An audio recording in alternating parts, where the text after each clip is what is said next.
السلام علیکم ورحمت الله.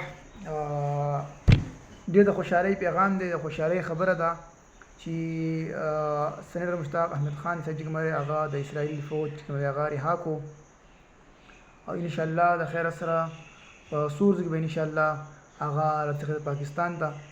نو انشاءالله چې هغه راځي نو موږ له پکار دی چې د هغې ښه دروند استقبال د پاکستان په خاوره او خصوصا د پښتونخوا په خاوره موږ د هغې خصوصي استقبال وکړو. نو ماشاءالله د هغې رهایي چې کومه ده هغه وشوه. اول یو ګنټه مخکې دا خبر چې کوم دی راغلی دی چې د هغې رهایي هغه یقیني شوه. نو شکر دی چې الله تعالی هغه صحتیابه او روغ مټ هغه چې کومه دی هغه رها کړو. نو موږ شکر ایستل پکار دي چې چا هم په دې کې څه قسم کردار ادا کړی دی د هغې په ازادۍ کې. الله تعالی دې هغې له په ژوند کې برکات واچوي، الله دې خوشحاله کړي. او دا زموږ فرض دي چې زموږ یو مسلمان ورور هغه د قابض فوج په قبضه کې، نو انشاءالله موږ به د هغه دغه نه رها کوو، پرېږدو به یې نه.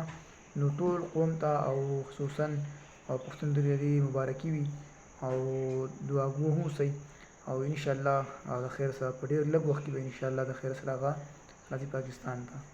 نو د خوشحالۍ خبره ده، سړی خپله رایه ورکوي چې دومره غټ کردار آخر چا ادا کړو. وعلینا الا البلاغ.